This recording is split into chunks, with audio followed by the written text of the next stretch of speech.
오늘 우리에게 주시는 하나님의 말씀은 요한복음 2장 1절부터 12절까지 말씀입니다. 사흘째 되던 날 갈릴리 가나에 가 있어 예수의 어머니도 거기 계시고 예수와 그 제자들도 혼례의 청함을 받았더니 포도주가 떨어진지라. 예수의 어머니가 예수에게 이르되 저들에게 포도주가 없다 하니 예수께서 이르시되 여자여 나와 무슨 상관이 있나이까? 내 때가 아직 이르지 아니하였나이다. 그의 어머니가 하인들에게 이르되 너희에게 무슨 말씀을 하시든지 그대로 하라 하니라. 거기에 유대인의 정결 예식을 따라 두세 통 드는 돌 항아리 6이 놓였는지라. 예수께서 그들에게 이르시되 항아리에 물을 채우라 하신즉 아기까지 채우니 이제는 떠서 연회장에게 갖다 주라 하심에 갖다 주었더니 연회장은 물로 된 포도주를 맛보고도 어디서 났는지 알지 못하되 물도온 하인들은 알더라. 연회장이 신랑을 불러 말하되 사람마다 먼저 좋은 포도주를 내고 취한 후에 낮은 것을 내거늘 그대는 지금까지 좋은 포도주를 두었도다 하니라. 예수께서 이 첫 표적을 갈릴리 가나에서 행하여 그의 영광을 나타내심에 제자들이 그를 믿으니라. 그 후에 예수께서 그의 어머니와 형제들과 제자들과 함께 가버나움으로 내려가셨으나 거기에 여러 날 계시지 아니하시니라. 아멘. 우리 주 하나님의 은총이 함께하기를 소망합니다.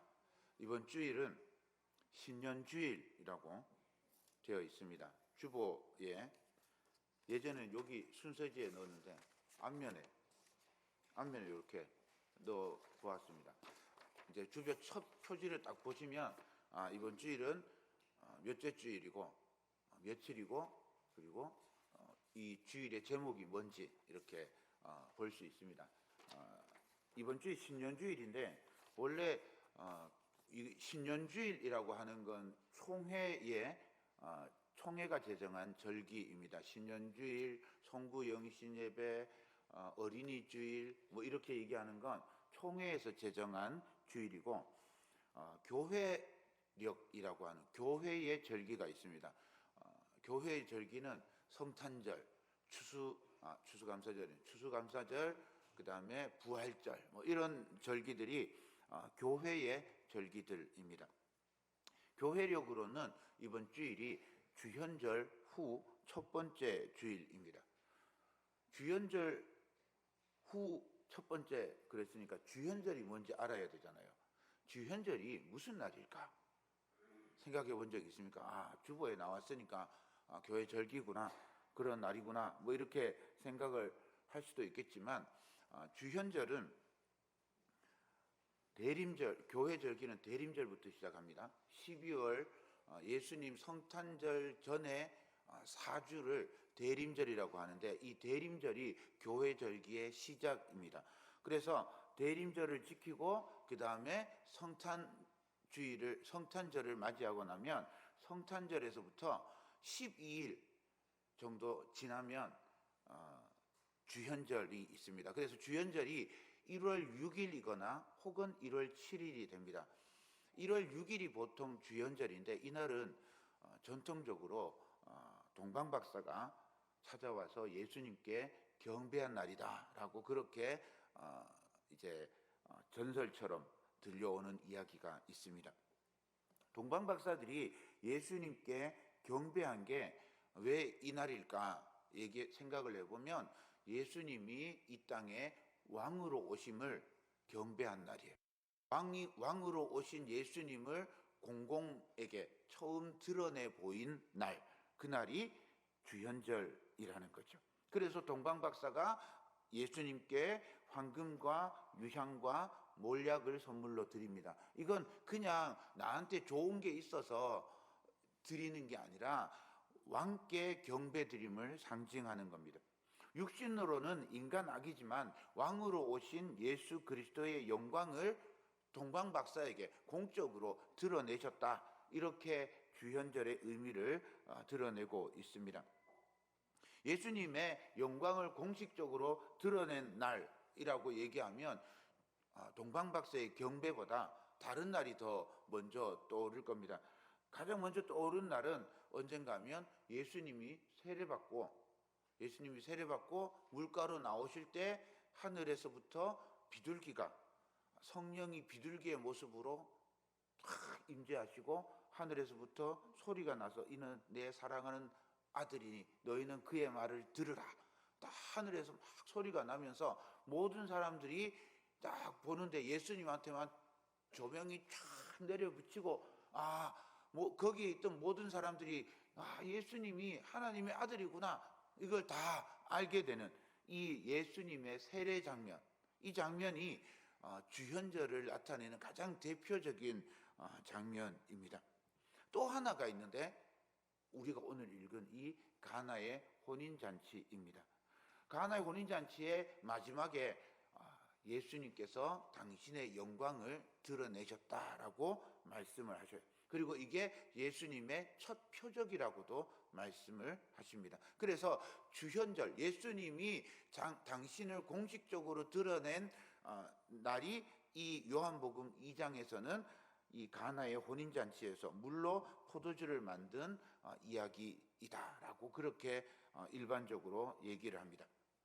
그러면 왜 공강복음에서는 예수님의 세례받는 장면을 주현절을 대표하는 장면이라고 생각하고, 요한은 예수님이 물로 포도주를 만든 사건을 주현절을 대표하는 사건이다라고 그렇게 소개를 하고 있을까요? 이건 그냥 나온 게 아닙니다. 우리가 읽고 있는 이 성경은 그냥 이 하나님께서 갑자기 어떤 사람을 붙잡아가지고 계시를 빵 내려가지고 이 삶과 전혀 상관없는 그런 말씀을 팍 주신 게 이런 게 아니에요. 하나님께서 계시를 내려주시는데 어떤 계시를 내려주시는가 하면 이 초대교회 성도들의 삶에 꼭 필요한 말씀을 내려주시는 거예요.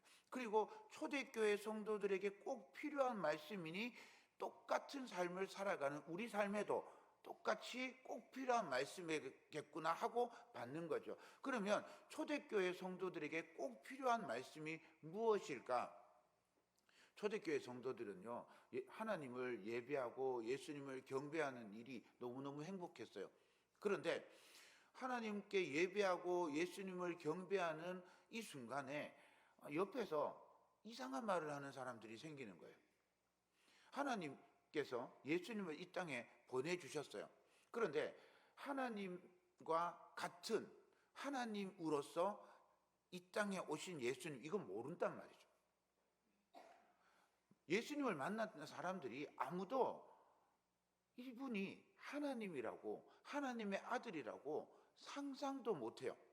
그냥 우리와 같이 살았던 요셉과 마리아의 아들, 그 형제 자매들이 우리와 같이 지내고 울고 웃고 떠들고 놀고 어릴 때는 소꿉장난하고 이렇게 지냈던 인간 예수인데, 인간이 어떻게 하나님이 될 수 있느냐? 이 질문이 초대교회의 굉장히 큰 질문이었어요. 우리는 당연히 예수님은 하나님이십니다 라고 고백하죠. 이건 성경을 우리가 계속 들어왔기 때문에 그래요. 초대교회 사람들한테는 이건 이해가 안 되는 거예요. 우리하고 같이 지내던, 같이 놀고 또 때로는 우리하고 같이 다투기도 하고, 다투었는지 안 다투었는지는 모릅니다. 성경에 안 나와 있으니. 그냥 같이 살았어요. 그랬던 사람이 어느 날 갑자기 짠 하고 나타났는데 하나님 아들이라는 거예요. 이게 어떻게 믿기냐는 거죠.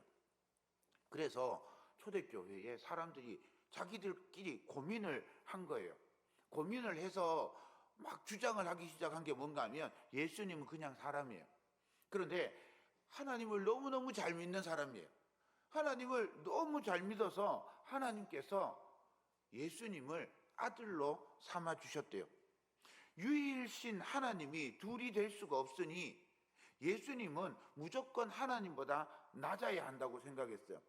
매일 자기들과 함께 지냈던 그 예수님을 자기들하고 똑같은 인간으로 받아들인 거죠. 그리고 하나님께서 하나님을 잘 믿으니까 양자로 삼아 주셨다라고 하는 주장이 있어요. 이걸 양자설 이단이라고 그렇게 말해요. 빌립보서 2장 6절에 가면 그는 근본 하나님의 본체시나 하나님과 동등됨을 취할 것으로 여기지 아니하시고, 요한 1서 5장 20절 가면 또 아는 것은 하나님의 아들이 이르러 우리에게 지각을 주사 우리로 참된 자를 알게 하신 것과 또한 우리가 참된 자 곧 그의 아들 예수 그리스도 안에 있는 것이니 그는 참 하나님이시오 영생이시라.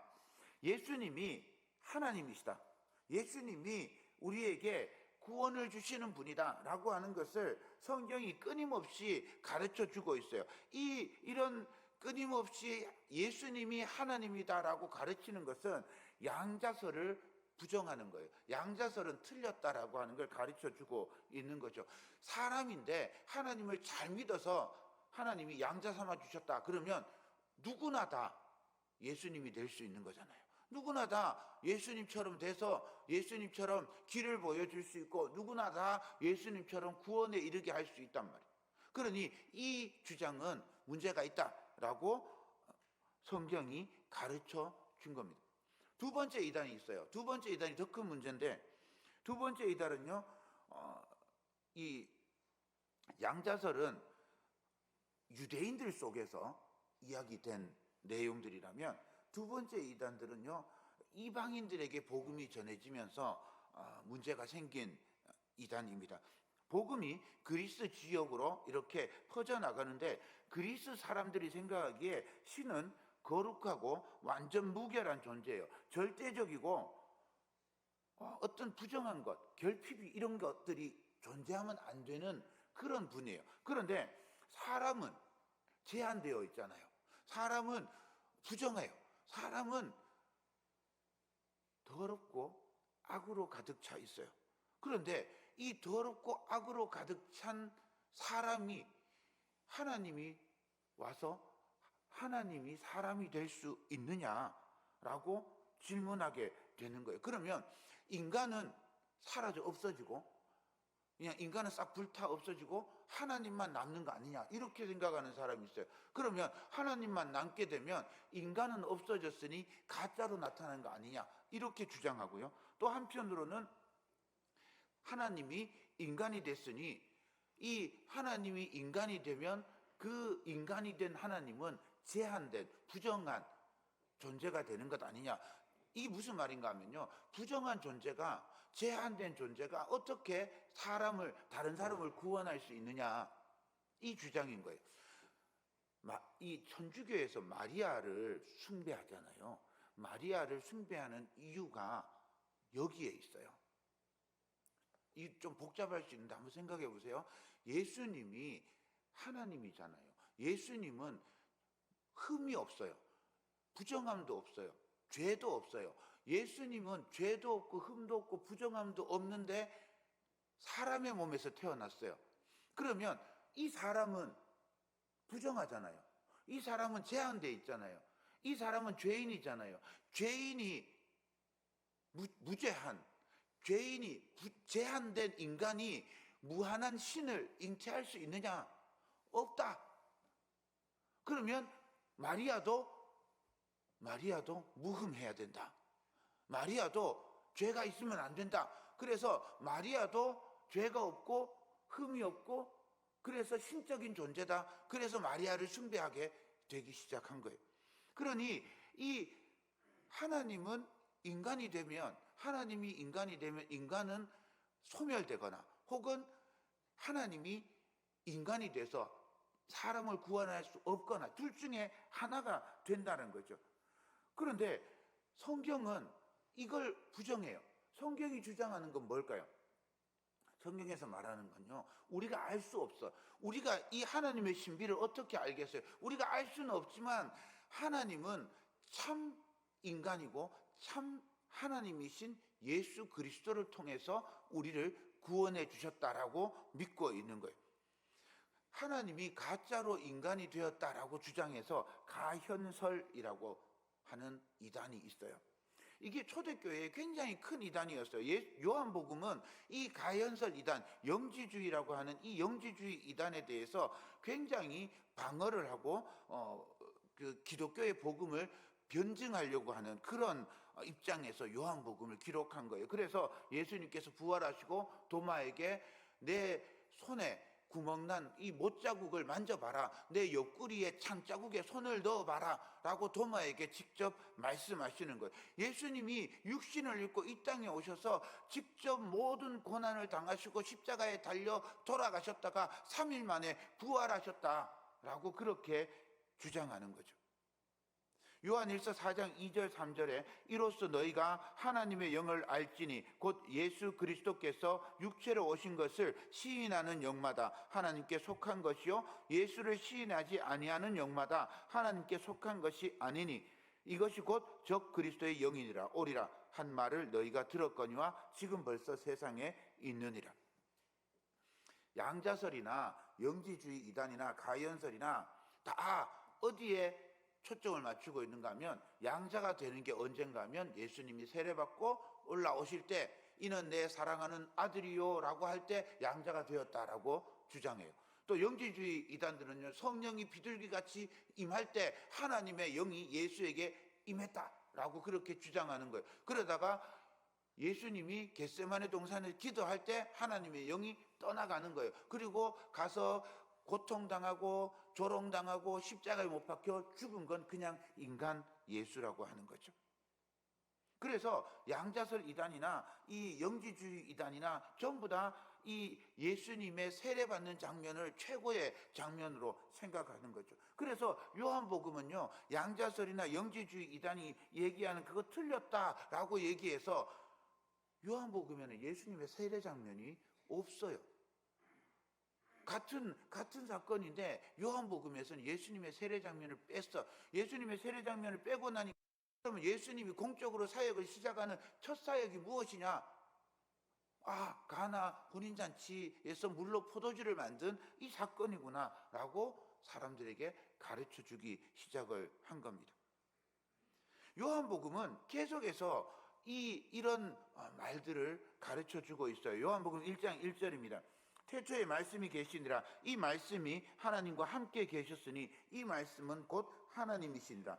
1장 14절 15절 말씀이 육신이 되어 우리 가운데 거하심에 우리가 그의 영광을 보니 아버지의 독생자의 영광이요 은혜와 진리가 충만하더라.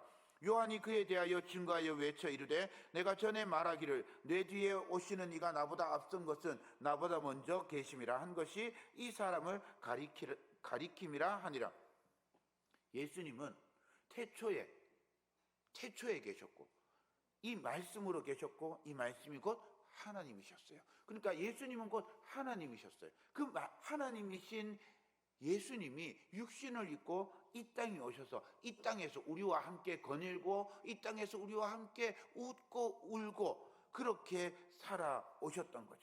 그 예수님이 공개적으로 당신의 영광을 드러낸 장면이 이 본문의 말씀입니다. 요한복음 2장 11절 예수께서 이 첫 표적을 갈릴리 가나에서 행하여 그의 영광을 나타내심에 제자들이 그를 믿으니라. 가나에서 행하신 이 표적이 예수님의 첫 표적이고 예수님의 영광을 나타내신 사건입니다. 공개적으로 당신의 영광을 드러내시고 제자들이 그 사실을 믿기 시작합니다. 예수님은 가나 혼인잔치에서 어떻게 예수님의 영광을 드러내셨을까? 줄거리를 한번 살펴보도록 하겠습니다. 갈릴리 가나라고 하는 곳에 혼례가 있었습니다. 결혼식은 지금이나 예전이나 잔치입니다. 제가 어릴 때 우리 숙부가 결혼하는데 갔었어요. 기억나는 거는 술잔 그 파카 글라스에 어른들 술 먹는 거를 보고 따라해가지고 사이다를 탁 가득 채워가지고 동생이랑 건배를 짠 건배를 했는데 잔이 깨진 거예요. 그래가지고 결혼식 날 막 울고 불고 했던 맞을 생각하니까 겁나잖아요. 그래서 막 울었던 기억이 납니다. 그 기억만 있는데 사진이 하나 있더라고요. 사진을 보니까 세상에 제가 배가 올챙이에요. 얼마나 먹었는지 올챙이 배가 되어 있는 거예요.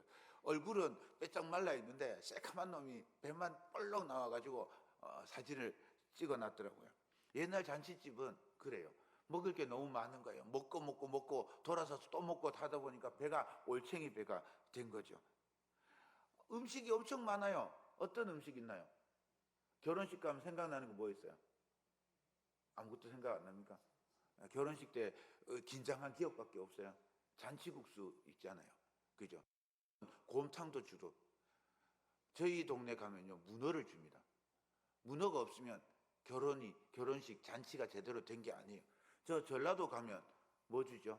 삼합 줍니다. 삼합 그 삭힌 홍어, 그죠? 돼지고기 수육, 그리고 묵은 김치지, 그거 이렇게 주고 먹으라고 줍니다. 예. 여기 이 동네는 뭐 줍니까? 빠지면 안 되는 거 뭐 있나요? 돈베기? 돈베기 아닌가요? 결혼식은 먹을 게 너무 많아요.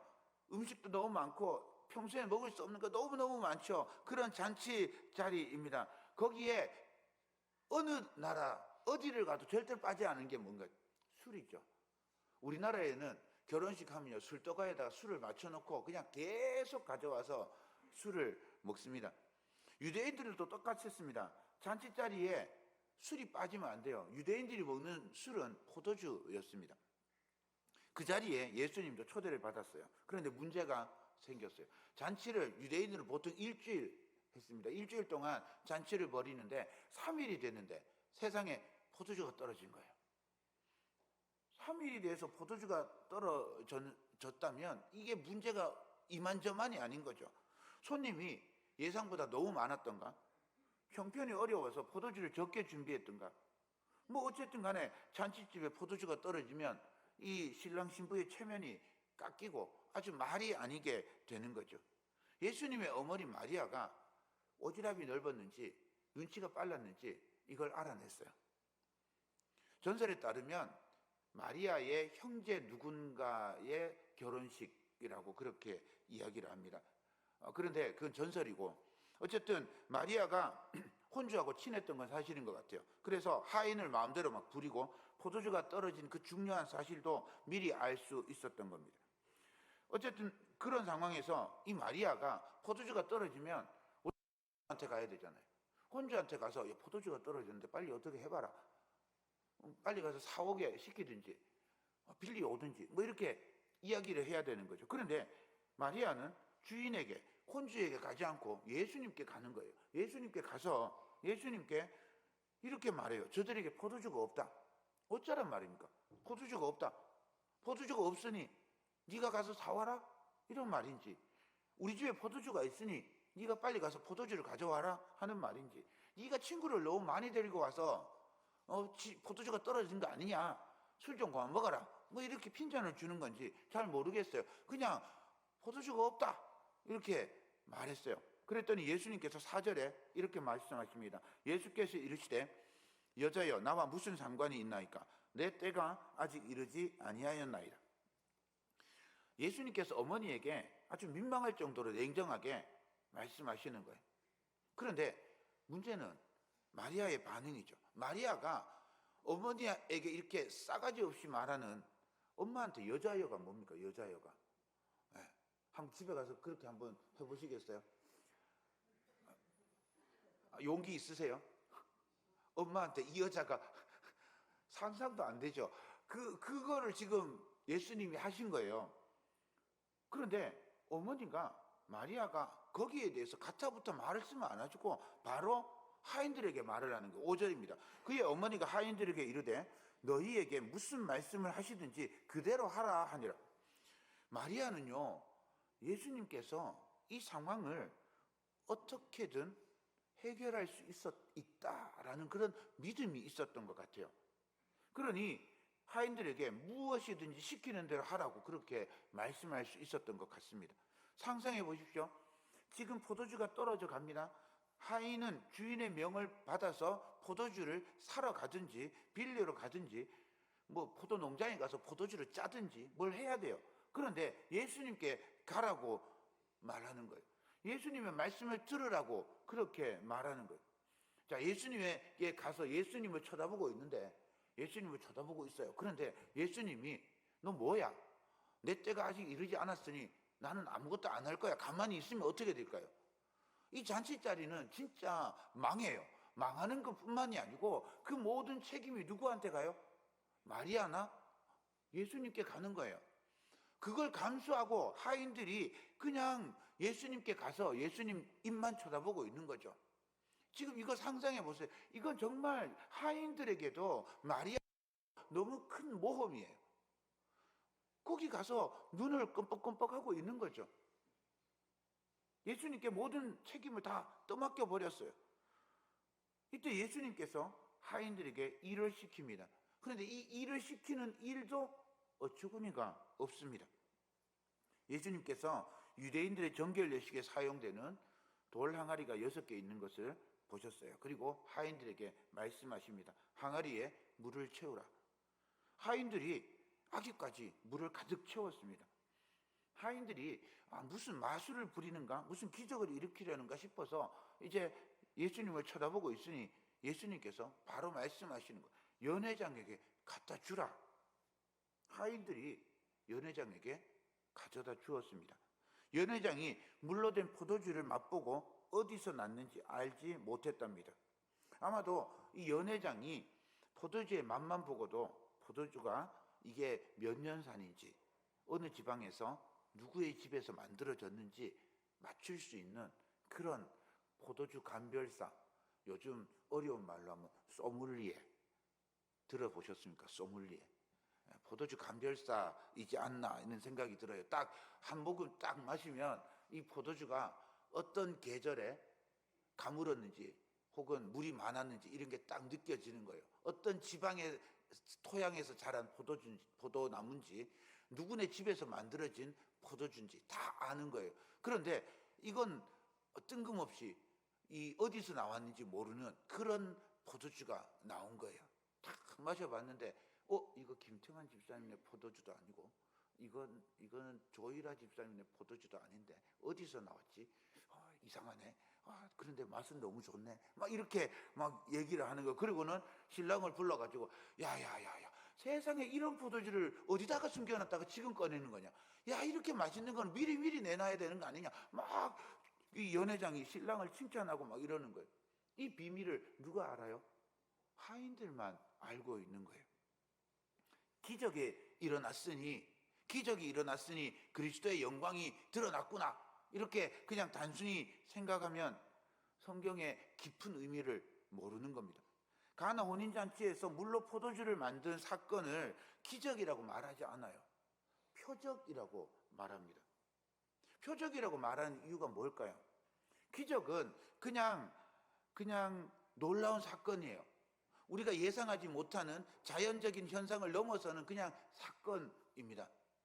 그런데 표적은요, 의미나 신호가 있는 사건이에요.